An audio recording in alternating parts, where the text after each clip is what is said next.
Hey, it's Jason with Jams.net. I am here with the van that I absolutely love, my 1991 G20, Chevrolet G20 Conversion van, which was outfitted in 91 by a company called Transair. I love everything about this van. I want to keep it as stock as possible, but I do want to add Android Auto to this van. So check out what I'm going to do to add it to my 91 G20 Conversion van. Stay tuned.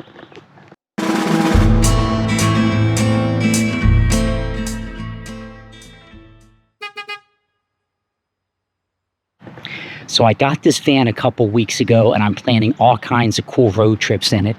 And I want to add Android Auto. And as you've seen on my other vehicles, I have added it. I'm going to add it to this G20 with a company called CarPodGo. CarPodGo has a really nice screen that you can add, and it even has a backup camera, which I'm not going to add right away to this van, but this is going to give me everything that I fell in love with Android Auto.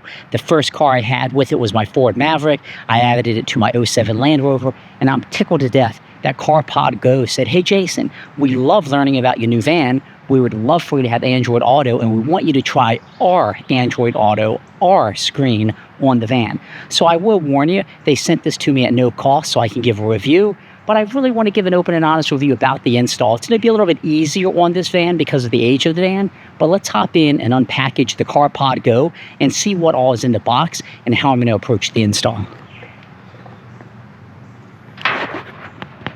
So when the CarPodGo arrives, it has all kinds of parts that come in the box. I'm going to start with the screen, and then we'll work down the line. First and most important is the actual screen. What I like about this is it's a lot thinner than the other one I have, and I really like the back here. It has this magnetic bracket that goes on and off, which is kind of nice, and very sleek on the side. It has various inputs, which include the power input, an audio input, the audio video input, a mic input, and a USB input. So that's kind of nice. So that is the screen that you'll get first. Yeah. Then you have the charger. This has an on-off switch built into it. I shouldn't say charger, it's the power adapter. You can press on and off. It looks like it is USB-C, and it looks like it will give me plenty of cable for where this is going. They gave me this, which I guess is I guess I could use this to convert a USB-C port into a standard USB port. Let's see what they say that is on this. I actually don't see it noted on here. So I'm not sure. I mean, I know what it's for, but I'm not sure how I would use it in this application. But they give you this. Then I'm getting a wireless audio adapter. So it's not coming with the auxiliary cable. This is going to plug into my auxiliary port, which will give me a cleaner install. I won't have an aux cable to run to the back of the device. Looks like another suction mount of sorts here. Some 3M tape. One of the adapters, which will probably be what I use for the dash. And then another adapter, which would work for the windshield. So those are the primary components. But one extra thing it had, which I'll talk about here in a second, is the camera. So I mentioned that this had a video input, and they sent an actual camera. So you can see here, I have this guy that will go all the way back to that guy, an actual camera. So this is pretty slick that they sent this. I'm curious, and I may not install it in this van right now, but I might do it at a later date. I don't want to do the camera quite yet because I'm going to be putting a hitch on here. And when I do the hitch, I might use that to plug into, like, you know, when you put it in reverse or whatever. But they do give me the camera. And I'm not even sure, given this is such a big conversion van, if there'll be enough cable. But I assume this red wire is what will plug to signal. I'm putting it in reverse. I assume this would have to go into the wiring. So stand by. I'm not going to do the camera install on this video. I would do a follow-up when I decide to do that, because, you know, a conversion van, I have lots of ways I can get to the camera or get back here, but my path will probably be along here, going under some of these thresholds. But I'm not going to do the camera. I'm just going to focus on the primary Android Auto pieces. So they give you the user manual, and you know, for the most part, you plug and play this device. It goes over all the items you get. The screen is 8.9 inches. It's a Type-C power. It does not have a battery. It's going to draw power from the vehicle. It talks about how to install the different mounts. I'm going to show how I'm going to do mine on the dash. It recommends running the cable, how I've done it before, along the windshield and down. It's going to pose a little bit of a different install on this van. And then the... so you have the camera here, that would go to the reverse lamp, so it knows, you know, it's going to send a feedback, I assume, to the CarPodGo when you put it in reverse and switch to the camera. But since I'm going to be hooking up a hitch to this vehicle and wiring that in, I'm going to wait to install the camera until I physically do that. It just makes a lot of sense. It's going to make my job easier. And then you have to go into all the different modes here of how to configure it. So pretty easy, it seems. I'm a little hesitant with this gizmo here because, you know, I've sometimes had issues with them, but we're going to give it a go. This is how it's going to connect for audio into my auxiliary input. So let's talk about how I intend to install this. Now, the G20 van is an older van, so this is going to be a really good video for folks that are installing new technology in something older. And generally, they would want me to run the wire along the windshield, down the path, and up over. But because of the way this engine is, I'm going to do it a little bit differently.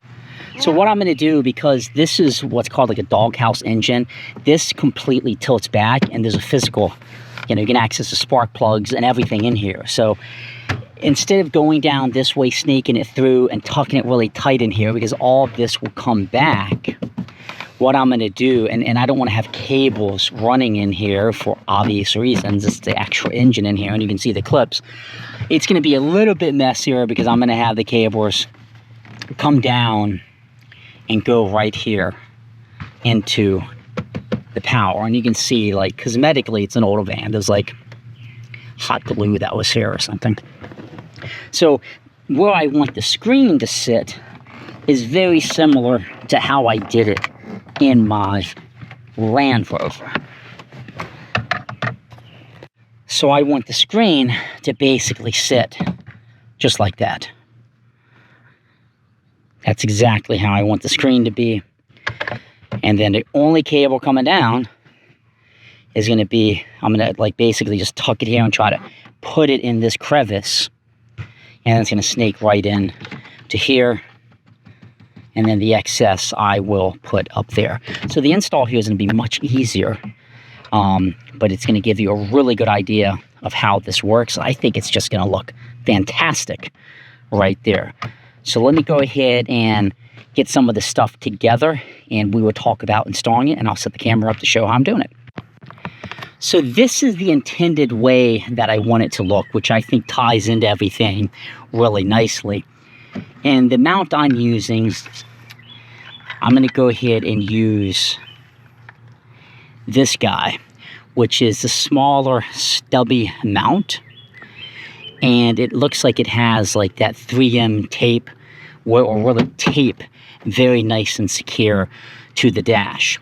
So I popped it in the back, and remember, this whole thing comes off the back here. Let me just show you to give you a real good up-close view of this. I have the screen here. This is the mount that's on the back of the device.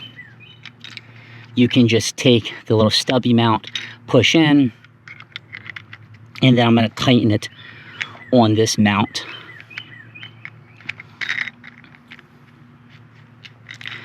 So now it's, going to be nice and secure. So then I can put this back on the back of the screen. And then when it's on the back of the screen, I can once again position this exactly how I want. I'm going with a look like that. And it's going to basically sit just like this. So then I can really tighten it up on the back. The reason why I like that this is magnetic on the back, because if you need to take the screen off, you can, and the mount would stay.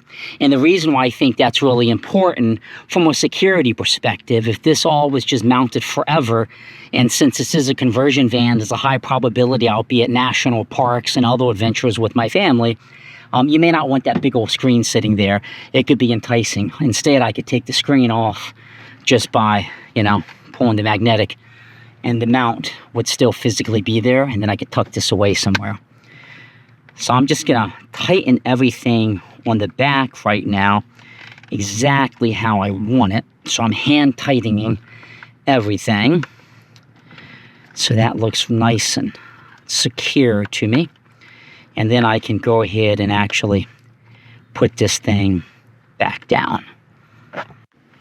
Okay, so I have the mount exactly how I want it. Let me just show you real quick. I haven't removed the adhesive yet, but I just tested to make sure the angle is correct. And that's how the install is going to look. And then my USB cable will plug into here, and it will tuck down and go in. So the next step's going to be to remove the adhesive and stick it down. So I have wiped the surface so it's nice and clean. I'm just going to do it again to make sure I didn't get anything on it when I was fiddling with it. And I'm going to take this. Let me just get in position before I pull this off, because I don't want any dust to get on. But I'm going to take this and pull the back off. And they say this is like a single-use suction. And then I'm going to eyeball this where I want it to go. I'm holding it up in the back so I can make sure I have it exactly in the center. That's where I want it. And I'm going to push this down. I'm going to hold it for a few seconds. 1, 2, 3, 4, 5, 6, 7, 8, 9, 10. So 10 seconds of good amount of pressure. And that thing is on there. Nice and secure. There's a little bit of give on the screen, which is surprising to me. But it is tight back here. So that just might be the nature of how it is. But I have a little solution to remedy that. I just got to tighten it some more. But you can see here, the mount is very, very tight. So thumbs up on that. So the next step is going to be to hook up the power. Now, I do have an auxiliary cable if I wanted to run auxiliary in. Although I'm not, I'm going to use the adapter they gave me. But my power is going to be right here in this cubby. So I'm going to be able to keep any of the excess tucked away in there as well. So I'm going to basically have one cable going down here and all the excess tucked in. Now, on this van, when the car is off, that is off. So keep in mind, you might have a vehicle where when you have the car off, that is still drawing power. So you want to be very mindful that that's not the case, because you could very easily kill your battery. Well, none of us want to kill our battery. I got to get a flashlight so I can see the labeling here. Now, I made an amateur mistake, and I'll show you. I had it mounted like this, upside down. But since it's magnetic, I can very easily remedy that. However, the cable is going to have to go down this side instead of the side that I initially anticipated having it go down, so I'm gonna have to tuck it down this way instead, which isn't that big of a deal. I can work with that. I can work with it anyway, honestly. So let me finish tucking this cable in, and then we'll play with the device. So I'm just installing the little second strip of 3M tape, and then I'm going to push this wire down really nice and tight. Now obviously installing it like this, if I do remove it from the magnetic mount, I got to be mindful that I don't rip the tape. I don't want to unplug the power cable and then physically remove it. One more to go, and then it's pretty much set up. I just got to hook up the auxiliary Bluetooth and configure it on my phone. Okay, so let's take a closer look at how this is looking so far. The cable here, it tucks really nicely into this groove. It's held down with that tape, nice and secure. A little bit of lifting there, but I'll have to remedy that by pushing that in a little bit harder. And then I have it go behind the wood trim, and then it tucks in to the power here. So the next step is to install this little wireless audio adapter that they provided with the kit. And that's just going to go into the auxiliary port, which is right here on this radio. Okay, I'm going to go ahead and start this old van up. I am going to run the van just because I don't want the battery to drain on me. And I'm going to let this thing turn on. I'm going to pull the safety protector. I'm looking at the instruction manual first. It looks really nice sitting up there. I'm happy with how this looks. So I have it all mounted, the screen's on, I have it installed, it's powered up, main interface. So you have to basically select some options here. So I want to go to Android Auto, which is that, to turn on Bluetooth and Wi-Fi on the mobile phone and connect to Bluetooth that. So I'm gonna connect my mobile phone to PND644C, which is what it's telling me it is that I need to connect to. So Bluetooth, I'm going into Bluetooth, pair a new device, PND644C, pairing, yes, Android Auto connecting, please hold the on. So far, pretty easy. I'll keep my phone right here. Well, that was easy. And everything from my Android Auto that I use on my other cars instantly is showing up. Now the question is going to be configuring the audio. So it doesn't give a ton of instructions, but I'm going to exit Android Auto. And I'm going to try to find where I would connect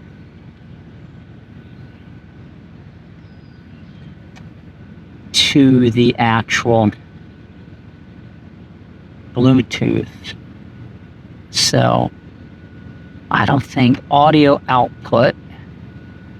I am using the dual Bluetooth display. Auxiliary, the audio output configuration of CarPlay has changed and needs to be restarted. Okay, so let's do that. So I went ahead and ran the auxiliary cable. It actually seems less intrusive than the other one. So, as much as this seemed kind of cool, I just didn't want to tinker with it and have more things I'm trying to connect. So I'm setting this up with the auxiliary cable. And I'm going to do the same method that I did on the other side there, which is use that little tiny 3M tape just to kind of nicely hold the cable in like so. Push it in really tight. That's my install. That is my install. So let's see if this bad boy is gonna work. Let me get back to the other side. Okay, so I have this all hooked up. I have it set up to use auxiliary. Now we're gonna actually see if it will play me some tunes. We'll do a little Bob Marley here.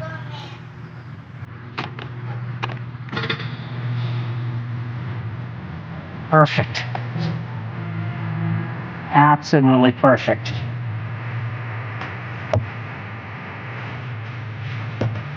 This is my USB cable for my phone charging. So the GPS is working here. I got the pizza shop near my house queued up. And then of course we got our music playing. Rise up this morning. This makes me very, very happy. It does.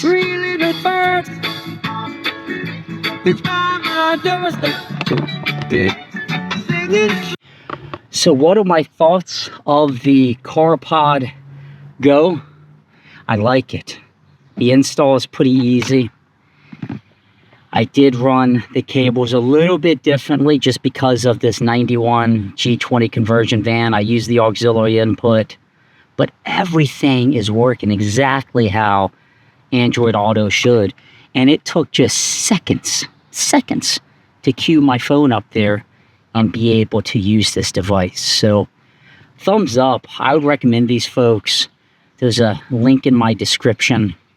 And I would definitely urge you to consider using CarPodGo. I'm a big fan of this, and I think it's fantastic. It's affordable. You can update a vehicle this vehicle is 33 years old. I'm like, my goodness. Like, I now have the Android Auto that's going through all the speakers. I have my Google Maps. I can talk via my cell phone. I can say things like, hey, Google, tell me a joke. What do you call canine? A chili dog. Nah. What do you call a cold canine? A chili dog.